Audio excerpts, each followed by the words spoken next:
Space agency का कोरोट mission. इसे 2006 में लॉन्च किया गया था। 7 वर्षों तक यह छोटे कक्षों वाले ग्रहों को ढूंढता रहा जो पृथ्वी जैसे संसार हो सकते थे। कोरोट ने सैकड़ों एक्सोप्लैनेट ढूंढ निकाले। गर्भ जुपिटर और नेपच्यून जैसे पथरीले पृथ्वी जैसे ग्रह।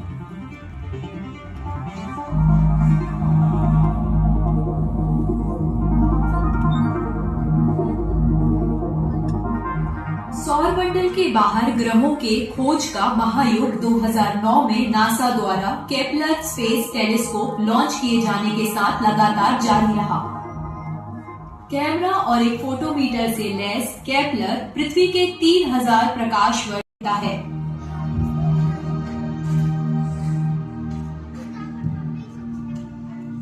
सूर्य बेरी सेंटर के चारों ओर छोटी परिक्रमा करता है। यह डगमगाता है। ग्रहों से आने वाले गुरुत्वाकर्षणीय खिंचाव से इसकी तेज गति पर असर पड़ता है।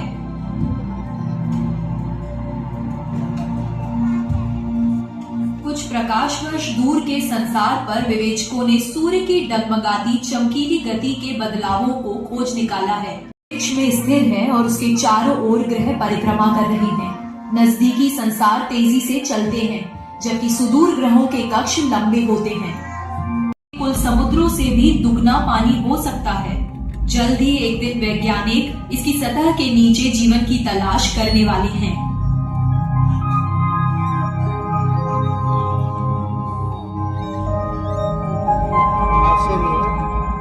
शनि के चंद्रमा एनसेलेडस में भी छिपे हुए समुद्र हैं। इसकी बर्फीली सतह के छिद्रों से बर्फीले क्रिस्टल्स के गीजर निकलते हैं। यह संभव है कि इन समुद्रों में जीवन पनपता हो।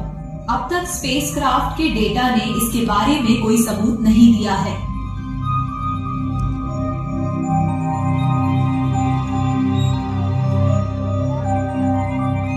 कसली रिंग आहे? सॅटर्नला रिंग्स आहेत ना। कसली काय गॅस? सॅटर्न नाही फक्त सौर मंडल के सभी चंद्रमाओं में टाइटन में पूरी तरह विकसित वातावरण है। इसके बादलों से तरल मीथेन की बारिश होती है जो बर्फीली सतह पर झील बनाते हैं। हो सकता है वहाँ पानी हो।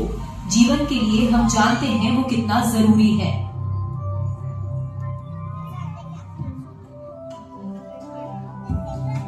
हमारे सौर मंडल के संसार की आकर्षक विविधताएं हमारी एक्सोप्लैनेट की तलाश में हमें उनके बारे में ललचाने वाले संकेत देते हैं।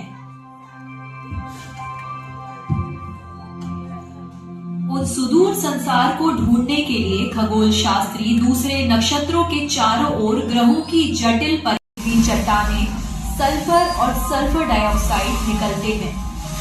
यहाँ जीवन का अस्तित्व असंभव है। दिखाई दे सकते हैं।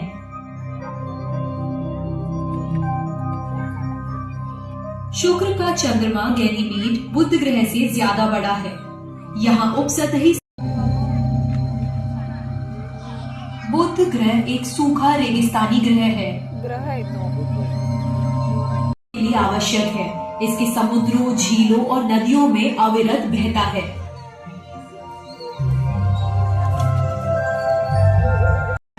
और यह भी कि सुदूर परग्रही संसार में जीवन पनपना संभव हो सकता है।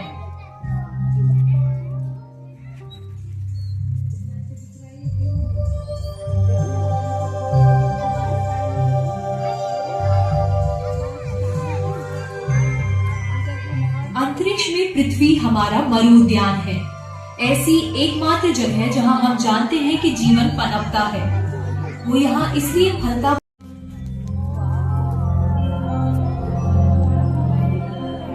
हमारी कहानी शुरू होती है आकाशगंगा से। प्रकाश के सभी बिंदु आकाशगंगा के प्रतीक स्वरूप है।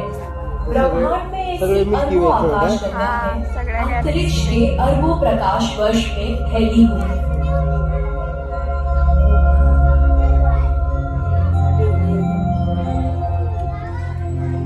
आकाशगंगा तब बनने लगी जब ब्रह्मांड अपने शैशव काल में था।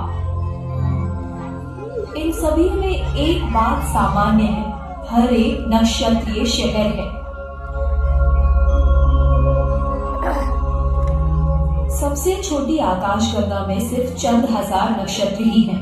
जबकि सबसे बड़ा नक्षत्र खरबों सूरज के प्रकाश से जगमगाता है।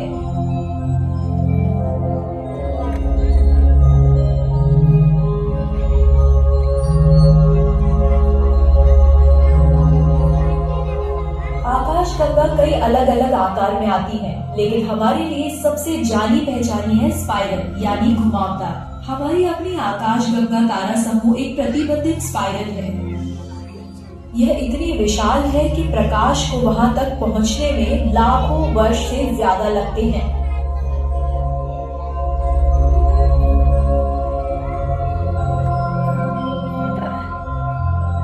नक्षत्र इसके भीतरी हिस्से के ध्रुव में व्यवस्थित किए गए हैं। बहुत से नक्षत्र घुमावदार भुजाओं में हैं, जो इसके भीतरी हिस्से से निकलते हैं।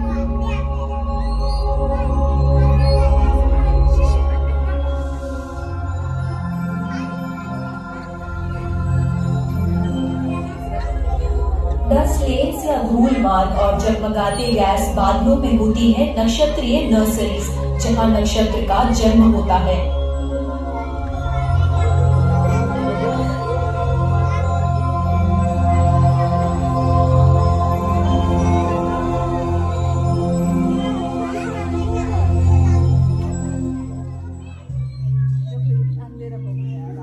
नक्षत्र बहुत गर्म प्लाज्मा के चमकदार चक्र होते हैं।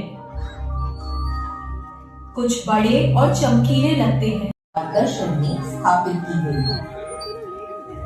उद्घाटन के बाद से अब तक 3 लाख से अधिक विद्यार्थी, शिक्षक, पर्यटक और विशेष बच्चे इस अद्भुत अनुभव का हिस्सा बन चुके हैं।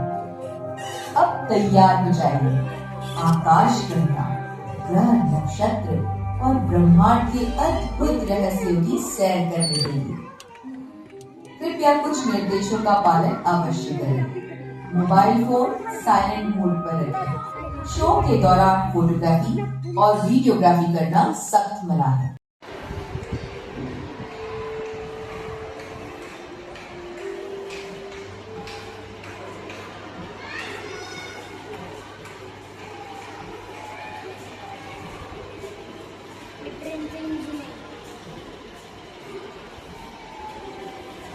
ट्रेनचं हां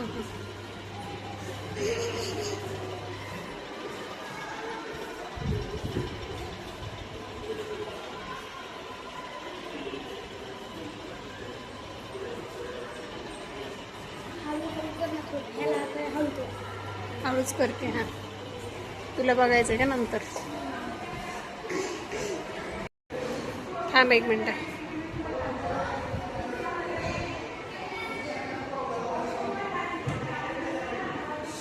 उचलायचे फक्त आणि सोडायचे. तसं नाही होत ते ऑटोमॅटिक.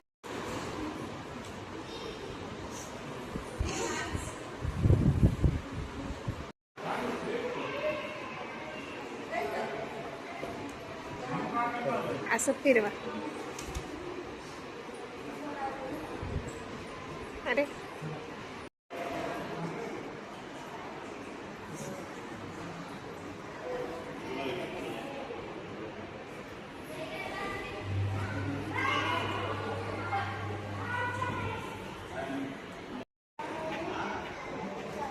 कर ना. एक नाही तिकडून नाही, पहिल्याला धक्का दे फक्त तू. तो दुसऱ्याला देतो. हां आता अजून दे, दुसऱ्याला दे.